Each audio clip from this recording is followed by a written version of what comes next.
All right, it is the first annual Minnesota Sportsman Show here in Shakopee, Canterbury Park. It's the first annual, but really this show's been going on for a long time. It's put on by Seneco Productions. This is the first time in this location, and it's great because you can park right at the door. You're not in the heart of the metro. You're out on the edge right off of 169, so it's a great location. There's a bunch of vendors here like Tasman Lake Lodge. That's where I'm hanging out all weekend. But you've got other resorts from Minnesota, Ontario, Saskatchewan. You've got some pontoons behind us, docks and trailers. There's even a kangaroo here. Let's go take a look around. You know, Reed's is here selling rods, reels, and tackle. There's a bunch of lure companies. You could even buy a resort, or at least learn about buying a resort here with Minnesota Resort Sales right there. So it's got just about everything. All right, so while there's a lot of fishing lodges and fishing gear companies here, there's also some hunting ones. There's a lot of foods you can get. There's a food truck right there. And look at this giant pheasant right here. Oh, look, it's Casey Weissmantle from Aberdeen. Casey, how's it going? Good to see you guys. All right, how's the show? It's awesome. Today's extremely busy. If people want to shoot a pheasant, where do they go? They got to come down to Aberdeen, and we got home of the big birds. Thank you very much. All right, this is Lena Lures right here. How's it going, man? Hey, good. How about yourself? Todd Bissett, that's right. How is show going for you? Hey, the show's been really good. These Seneco shows are a lot of fun. A little bit of everything for everyone. So we want everybody to come out because there's something for every person for sure. What is Lena Lures? So Lena Lures is a fishing tackle company that manufactures spinnerbaits, buzzbaits, jigs in central Minnesota. And we branched off into plastics and a lot of other things. But all the products are made by fishermen, for fishermen, and anybody else. So you know they're good quality. We find you online? Online, lenalures.com. Thank you very much. Thank you. Oh, gosh. Look out. There's somebody hiding over here behind Ray Ruiz. Ladies and gentlemen, the one, the only Joe Henry. Lake of the Woods Tourism. Oh, my gosh. I'm going to come back here. I'm going to slide in. Look what we have here. Try not to knock over a sign. Oh, look at that mug. Love it. Joe Henry. Represent, baby. Represent. How's the show going for you? Tell you what, I'm first year show at Canterbury Park, and I tell you, I'm happily surprised at the crowd today. It's been a nice crowd. It's been consistent. Got to tell you, our first seminar this morning, man alive, that thing was packed. It was a packed room. What did those people learn in your seminar, Joe? We talked about catching fish on any body of water you go. So we talked about some of the things as far as identifying good spots to fish, points, deep weed edges, inside turns, mud lines, current breaks, things like that. And then we talked about doing a milk run, where you're going to go to a body of water, Brett. You're going to identify those spots on whatever lake or river you're fishing, and you fish each spot quickly but efficiently. You know, you wouldn't want to use a slip bobber. That's a real slow presentation. There's different techniques you can use to fish it quickly, and by the time you put all that together, you're going to find success, baby. Do you think you could use any of those techniques at a place like Lake of the Woods where fishing is always so hard? Tell you what, I've used that milk run before, as you know, and I'll tell you what, it's saved the day in many cases. You know, the bottom line is, you never know where those fish are living, but if you're hitting high probability spots and going bang, bang, bang, you're going to run into success, rather than dying on the same spot that's not doing it for you. All right, stop by, see Joe if you can make it to the show. Otherwise, where should they go for more info, Joe Henry? Hey, you know what? Check out our website, and that is lakeofthewoodsmn.com. Ray, tell me what Bass Tech is. Hey, how you guys doing? Ray Ruiz, Bass Tech Pro Staff. Bass Tech is a community outreach business, and what we do is we put on and facilitate family fishing programs throughout the great state of Minnesota. Right now, you're working with Carl Erickson, and you're doing something to bring 10,000 kids out ice fishing for the first time. We're working with Urban Ice Anglers, Art and Outdoors, Minneapolis Parks, all kinds of community partners, wonderful community partners, and we are right now working on that, and we've got it forecasted to go into February and the end of February, so we're really excited. Right now we're at about close to 400 kids already served, so we're really excited for more schools to join. All right, good luck the rest of the winter. Awesome, man. Thanks so much. Appreciate it. All right, so we're trying to give you this we're giving you this tour of the Sportsman Show, and Joe's like, hey, we got to take you over here. So now Joe is giving us a tour for the video. Let's see where he's taking us right now. Oh, JD Salsa in seconds. I'm ready when you are, amigo. How's it going? What's your name? Marshall Monk from Lake Road Lodge. Tell me about Lake Road Lodge. We are a small, family-owned fishing resort on Lake of the Woods. We are a motel setting. We have 16 rooms. We do guided summer fishing on both the U.S. and the Canadian side of the lake, along with ice fishing. We run 24 day houses and 12 sleepers. All right, where are you guys located? We are 12 miles north of Badette, Minnesota, up on Wheeler's Point. Oh, okay, nice. There's a few fish around there. Just a few. Big fish. Yeah, but Marshall, you don't fish yourself, do you? I try to as much as I can, but I like putting people on fish more than me on fish. That's awesome. Where do we find you online?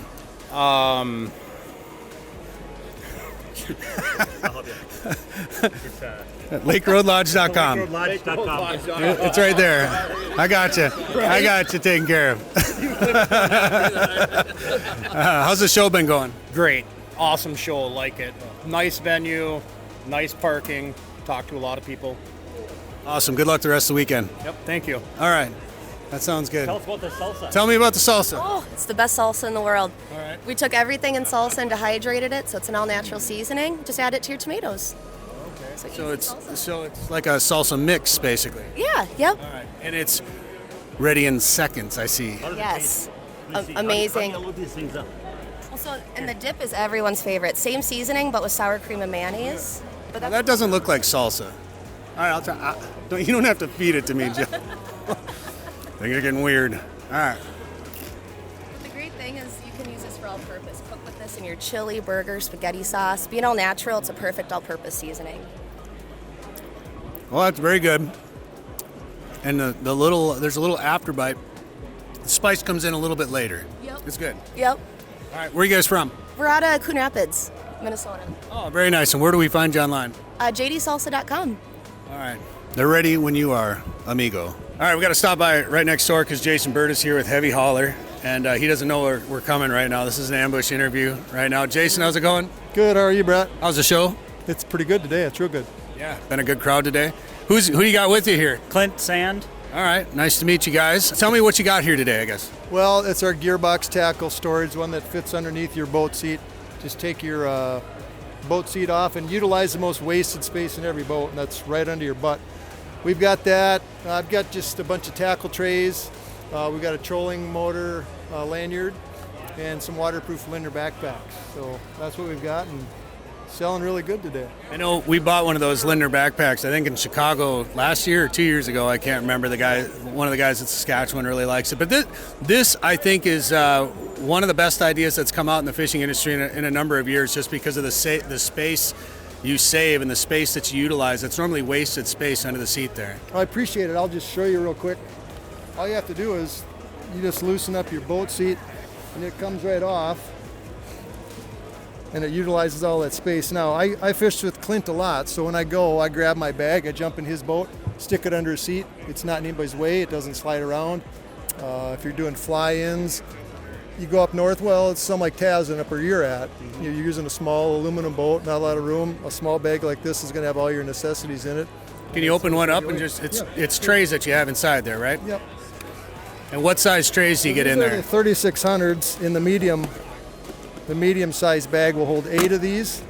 We've got the standard trays, and then we also have a dual-sided crankbait tray. You can get crankbaits in both sides. And then the large bag with the zipper on it, this will hold the 3700s.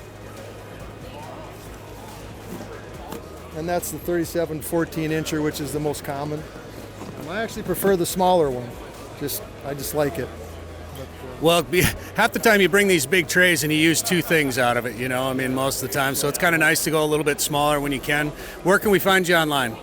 HeavyHaulerOutdoorGear.com. All right, Jason, thank you. Thank and you. Clint.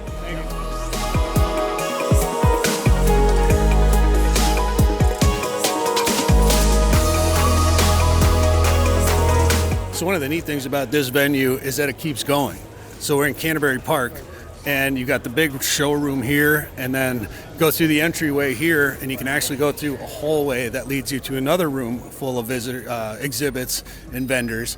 And in this little hallway here, there's docks, there's some golf carts, there's some e-bikes, and then there's a collection of old fishing lures and old duck and goose decoys. It's really cool.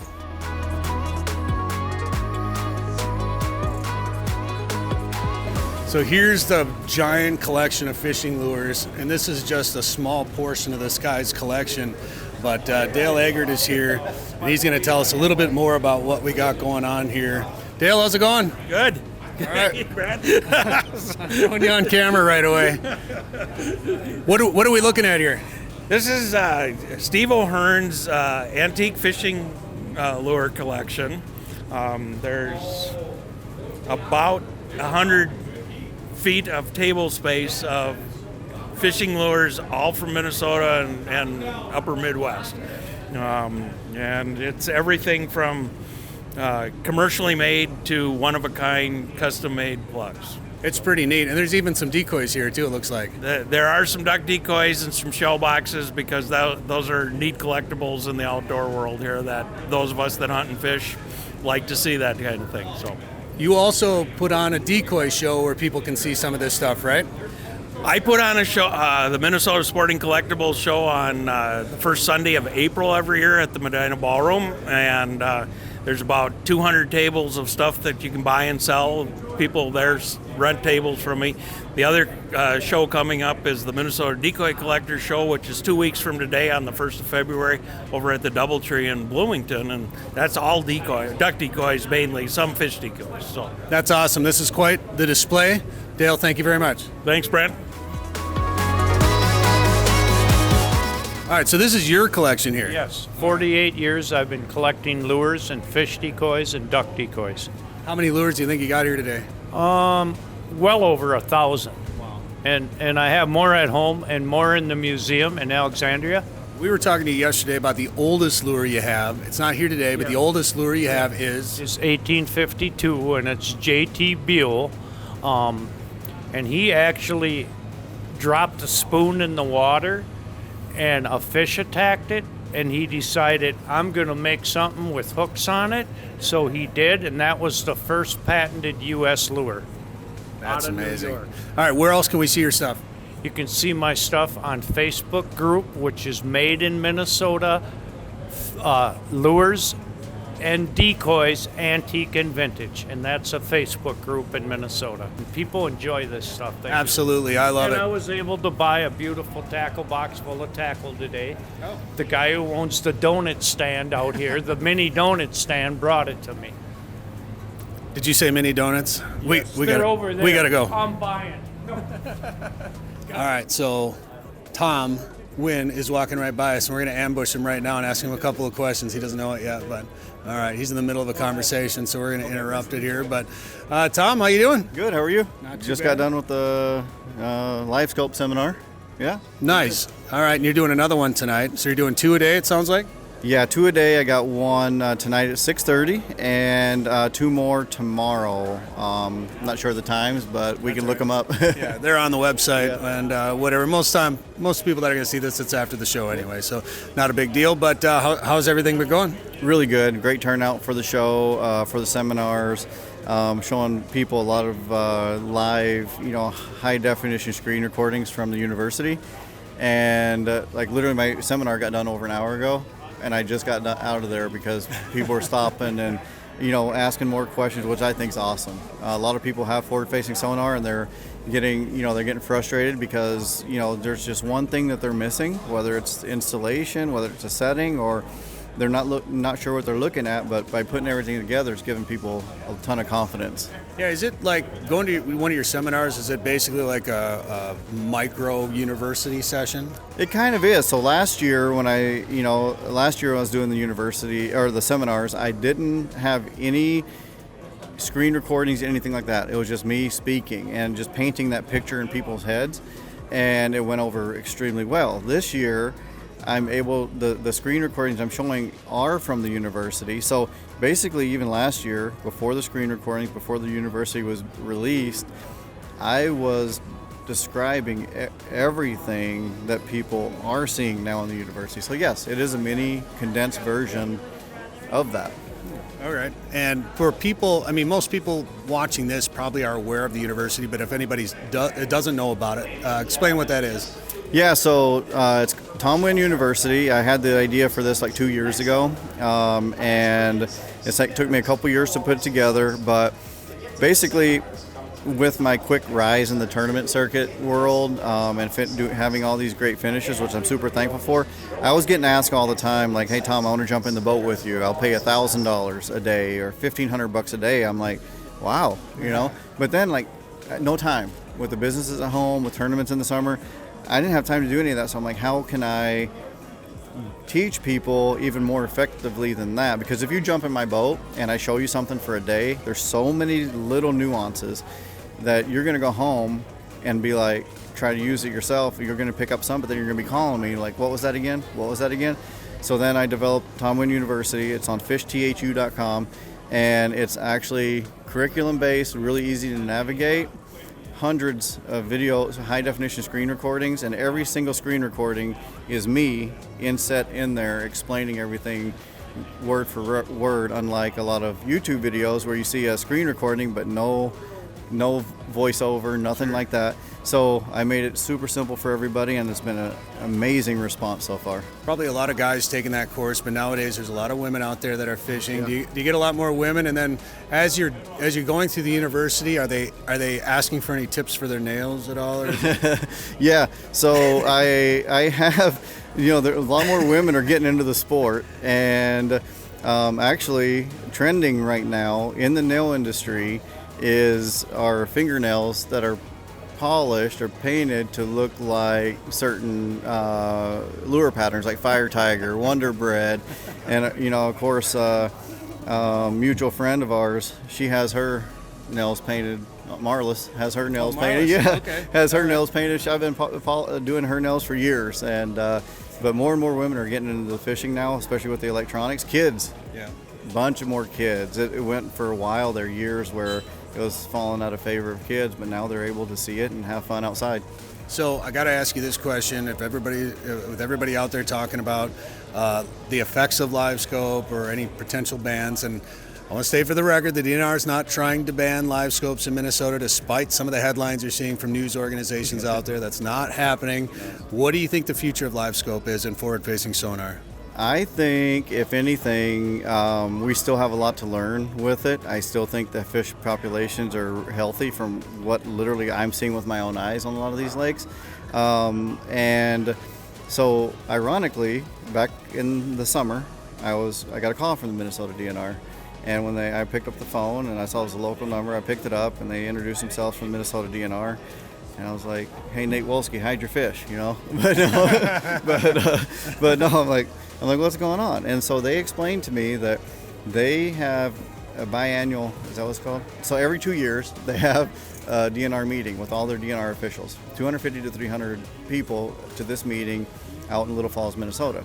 And they asked me to be their keynote speaker. Now, I do these speaking things, I do the seminars, no big deal, but when I was asked by them, I'm thinking, like, to what you said earlier about the media spreading the ban stuff, I'm thinking, okay, they just invited their nemesis to speak to them. Right. You know what I mean? But it's like a computer company hiring hackers to build their firewalls. Exactly. So then whenever I got into it, started talking with them, it's awesome because they're wanting to potentially utilize what I'm doing with forward-facing sonar actually to help keep their systems healthy, to use it to benefit them and our fisheries. And if it goes to the from a 6-fish Minnesota limit to a 4-fish, I mean, whatever. It is what it is. If we're catching more fish, we're keeping enough for a fish fry. And it's not the electronics anyway that's gonna wreck it. It's us. Yeah. If we're not responsible. And I'm on the technology work group with the DNR, and so we've talked about you in those meetings, and we've talked about how the DNR can utilize forward-facing sonar for fish research. Mm-hmm. They just want to learn more about it, and they want to get all the facts before any decisions get made. And there's been some attention-grabbing headlines from around the country of forward-facing sonar made us reduce limits on this lake, and it's like, was it the Livescope, or was it guides double dipping? Was it the social media saying the bite is on and everybody going there? It all comes down to ethics and pressure from the anglers, and I don't know if we'll actually go down to 4. Maybe we will. I've heard different things.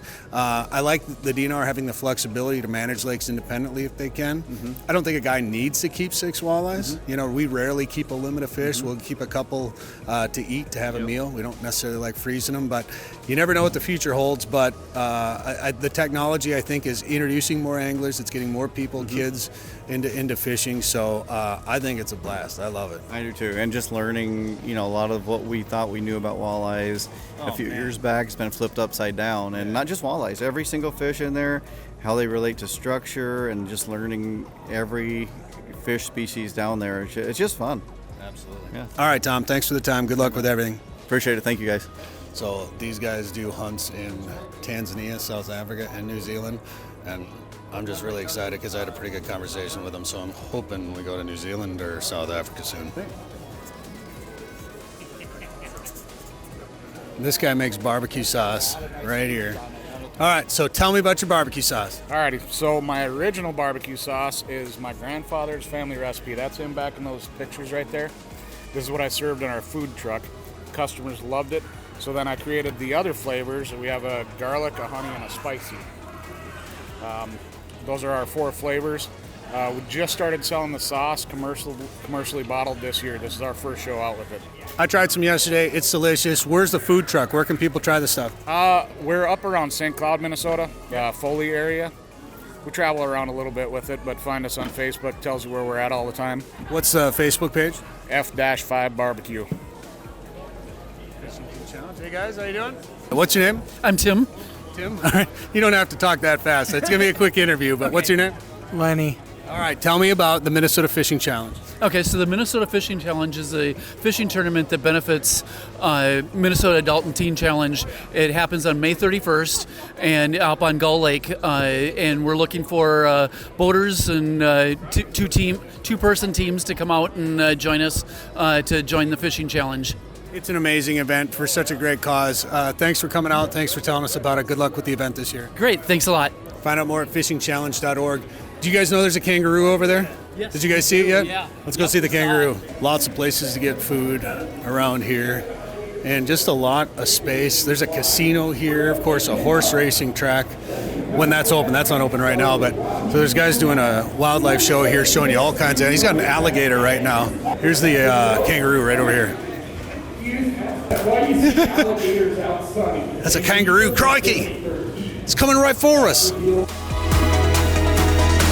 If you want to get around in the winter in Minnesota or around this region, you got to have something with tracks most of the time. So this looks like quite the rig with some tracks. Tell me about what's your name, first of all? My name's Chad Olson. Chad Olson, tell me about these tracks. Well, the Duratrax is the brand. They're from a company called SVI up in Roseville. They're developed especially for the 1500 because it's a bigger vehicle, a lot of horsepower, high payload. So they're really the only tracks that can take that kind of weight and strength. And it was originally more of a commercial design, but it's becoming more consumer because everybody's getting these cool rigs, Right. And we started out doing with a lot of search and rescue, utility companies, but now they're becoming the farmer, rancher, ice fisherman, everything. And they're a very, very durable, heavy-duty track system for a heavy-duty rig. Where do people get them? Most dealers have them. We're here with Power Lodge today out of Brainerd, but there's dealers all over. Any Polaris dealer has access to them. Oh, very good. All right, Chad, thank you very much. Thank you. All kinds of vehicles here, side-by-sides, snow blowers. There's also Argos here, tractors, and there's one that's been in the news a lot the last couple of years that you can actually test drive here today. Let's go take a look. The Tesla Cybertruck. You can come, sit in it, check it out, play around with the dashboard. But the really cool thing is you can actually test drive one of these things in the parking lot. All right, so they're going to let us drive this Cybertruck. We're here with Logan. Logan, who are you with? I'm with Tesla in Maplewood, Minnesota. All right, what are we driving today? Cybertruck all-wheel drive. Okay, so you were telling me before we started recording that it's not like driving a normal car. Yeah, there's a couple of differences. The main thing is the one-pedal driving. So it's equipped with regenerative braking, so when you start to let off the accelerator, it's going to start to pull itself to a stop, kind of similar to like a golf cart if you've ever driven it. Oh, sure. We'll just tap the key card right here to get her unlocked, press this button. Like going into a hotel room. Yeah. So just put that key card, oh, you already did it, perfect. My first impressions when I looked into one of these things is it almost looks basic. Mm-hmm. Not a lot going on in the interior. Everything's done on the iPad. So like if you touch on the bottom left there, the vehicle settings are right there. You've got the ability to adjust your mirrors, your steering, all the ride height, your tonneau covers. We'll go straight out this row here. This will go 0 to 60 in 4.3 seconds? 4.5. 4.5 seconds. Well, I want something that goes 4.3, or I don't want it. Right? Which way do you want me to go here? Take it right here. How do I turn on a blinker? So on the steering wheel right there, on the left side of the steering wheel. Just like that. Feel free to floor it once we're straight here. I've been given the go-ahead to put the pedal to the metal. We're approaching liftoff. Oh yeah, she'll move. Okay, that's fine. Take a left right here.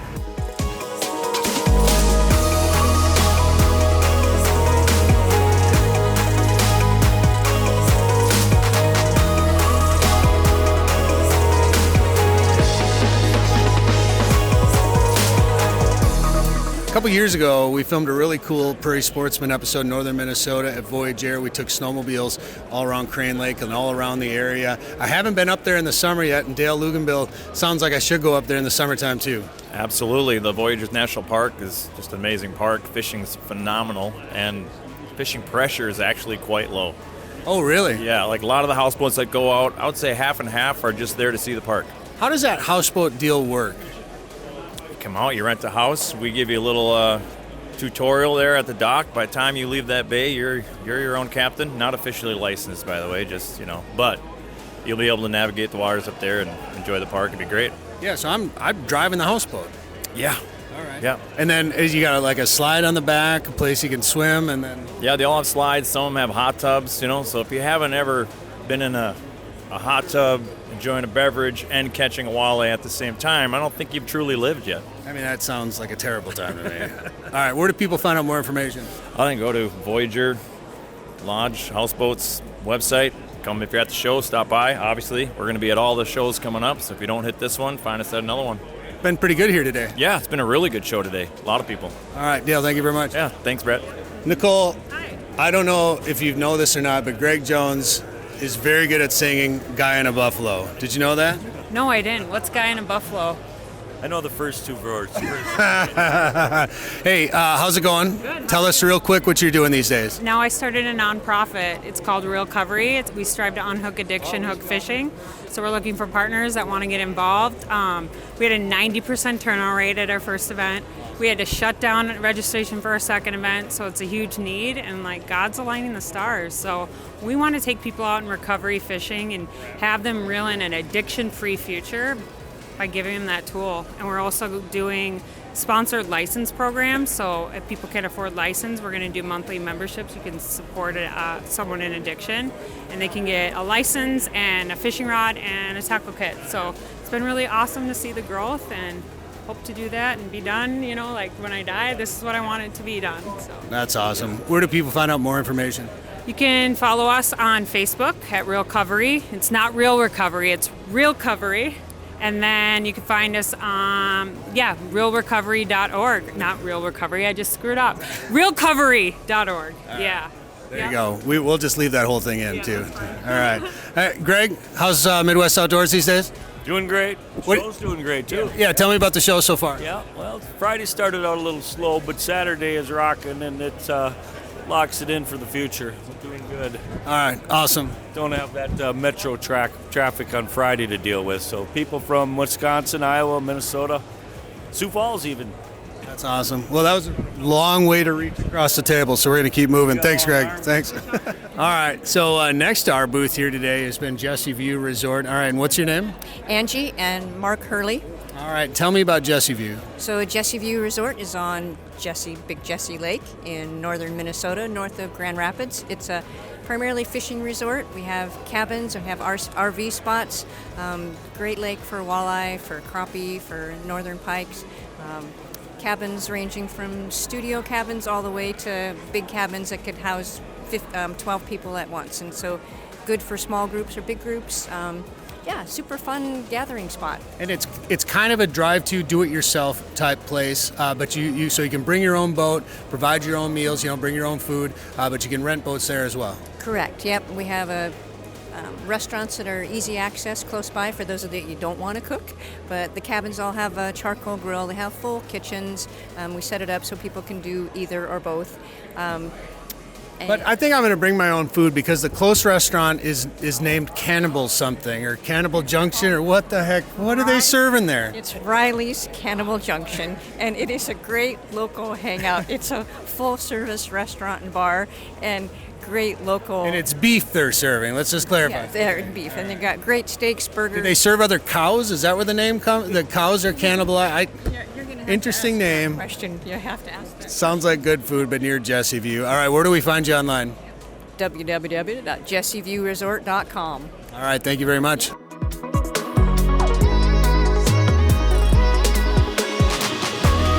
right, what's your name, man? Brian Wallner. All right, and where are you from? Spicer, Minnesota. All right, well, what is this place? So this is Beach King Docks and Lifts. All right, well, I don't want to get in your way here. These guys are coming to ask you about a dock and a lift here. How long you guys been doing it? 5 years. The manufacturer's been around for roughly 30. Okay. All right, so what type of docks and lifts do you guys have? So it's all aluminum. They're solid-sided extruded frames. All maintenance-free decking. So it just gives you a lot of years of maintenance-free. Maintenance-free is for me, is what I like to say. Right. I like it. All right, how's the show been? It's been pretty good today. Yeah. Good. Yep. Awesome. No complaints. Well, good luck this weekend. All right, appreciate it.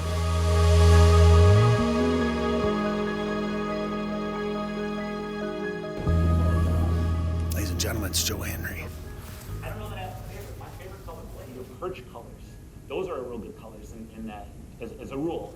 All right, so this is the first annual Sportsman show here at Canterbury Park in Shakopee, but Barry Seneko, this is not the first Sportsman show. I mean, you've been doing this forever. Yeah, we have. My dad started in the late 60s. I started working with him in the 90s, and now I've got my son here, and he's starting to help me out. Nice. So, yeah, we're getting our third generation going in the sports show business. Well, we're probably about halfway through for the 3-day show. How's it been going? It's been going really well. We had a nice opening day on Friday, so that was great. We had an exceptional day today, and I think that's going to pull through for the rest of the night, hoping we have a wonderful Sunday. Yeah. Well, it's cold outside. It's definitely warm enough in here once you get in. But the beauty of this is you're parking almost right at the door. You're right next to the building, free parking here. That's a huge plus when it comes to a venue like this, isn't it? Yeah, it really is. I mean, I'm a regular guy, and when I pull into an event and I see $25, $30, $40 parking, I let out a few words, and then I decide if I'm going in. So having 2,000 plus stalls of free parking is a blessing. Yeah, no, this is great. We're looking forward to the second annual Sportsman show here. We just had a great time here so far. All right, well, that's excellent. It's something new, and I hope this is going to become another great tradition. All right, where do we find you online? Go to mnresortshow.com. Everything you need to know about the show. Barry, thank you very much. All right, thank you. Well, there it is, your first look at the first ever Minnesota Sportsman Show held here in Shakopee at Canterbury Park. Had a great time, met a lot of really cool people. If you couldn't make it this year, make plans to see us next year.